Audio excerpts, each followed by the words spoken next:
মহাদেবের তাণ্ডবে ধ্বংস হয়ে যাচ্ছিল গোটা বিশ্ব। আর তারপর ঠিক কি ঘটেছিল জানেন প্রিয় দর্শক? হিন্দু পুরাণে মহাদেব বা শিব সৃষ্টির এক রহস্যময় এবং প্রভাবশালী চরিত্র। তিনি ধ্বংসের দেবতা হলেও প্রকৃতপক্ষে এই ধ্বংস এক মহৎ উদ্দেশ্যে, অর্থাৎ সংসারের ভারসাম্য রক্ষা এবং অন্যায়ের অবসানের জন্য। শিবের ক্রোধ কখনো কখনো এতটাই তীব্র হয়ে ওঠে যে তার সমগ্র সৃষ্টি ধ্বংস করে দিতে পারে। এই সময় দেবতারা নানা উপায়ে তাকে শান্ত করেন যাতে বিশ্ব ক্ষতিগ্রস্ত না হয়। এইরকমই একবার দেবতা ও অসুররা মিলিতভাবে সমুদ্র মন্থন করেছিলেন, যার মূল লক্ষ্য ছিল অমৃত লাভ করা। দীর্ঘ প্রচেষ্টার পর সমুদ্র থেকে উঠে আসে ভীষণ এক বিষ, হলাহল। এই হলাহল এতটাই বিষাক্ত ছিল যে তার সমগ্র সৃষ্টি ধ্বংস করে দেওয়ার ক্ষমতা রাখত। দেবতারা আতঙ্কিত হয়ে মহাদেবের শরণাপন্ন হন। শিব সমগ্র সৃষ্টিকে বাঁচাতে সেই বিষ নিজেই পান করেন, তবে তিনি সেটিকে গিলে ফেলেননি। তিনি নিজের কণ্ঠেই বিষ ধারণ করেন, যার ফলে তার গলায় নীল বর্ণ ধারণ করে এবং তিনি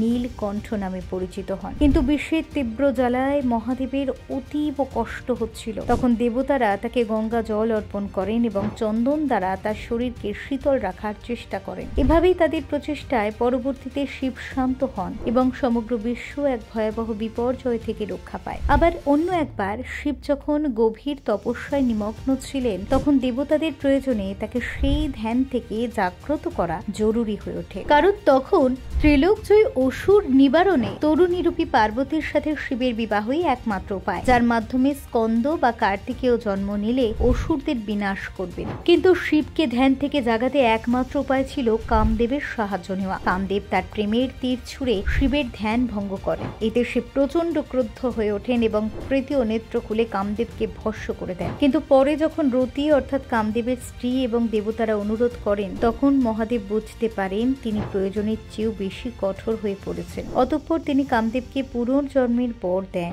যাতে বিশ্বে তার প্রেম এবং সংবেদনশীলতা হারিয়ে না যায়। একবার বানাসুর নামে এক অসুর, যিনি শিবের পরম ভক্ত ছিলেন, তিনি শিবের আশীর্বাদ লাভ করে অত্যন্ত শক্তিশালী হয়ে ওঠেন এবং সমস্ত দেবতাদের পরাজিত করার উচ্চাসা পোষণ করেন। তিনি এক পর্যায়ে ভগবান কৃষ্ণের সঙ্গে যুদ্ধ ঘোষণা করেন। কৃষ্ণ যখন বানাসুরকে পরাজিত করার জন্য এগিয়ে আসেন, তখন শিব তার ভক্তকে রক্ষার জন্য যুদ্ধক্ষেত্রে নামেন। এই যুদ্ধ ভয়াবহ রূপ ধারণ করে এবং সৃষ্টি ধ্বংসের সম্ভাবনা দেখা দেয়। তখন দেবতারা এবং পার্বতী হস্তক্ষেপ করেন যাতে শিব ও কৃষ্ণ উভয়ই শান্ত হন এবং পৃথিবী ধ্বংসের হাত থেকে রক্ষা পায়। ত্রিপুরাসুর নামক তিন অসুর একসময় তিনটি ভিন্ন ভিন্ন উড়ন্ত নগরী তৈরি করে সমগ্র বিশ্ব দখল করতে উদ্যত হয়। এই তিন অসুরের অত্যাচার থেকে মুক্তি পাওয়ার জন্য দেবতারা মহাদেবের কাছে প্রার্থনা করেন। মহাদেব তখন এক শক্তিশালী অস্ত্র প্রয়োগ করে সেই তিনটি নগর ধ্বংস করেন। যদিও এটি ছিল ন্যায়সঙ্গত যুদ্ধ, তবুও অস্ত্রের বিশাল শক্তি সমগ্র সৃষ্টি বিপন্ন করতে পারত। তাই দেবতারা পূজা ও ভক্তির মাধ্যমে মহাদেবকে শান্ত করেন, যাতে তিনি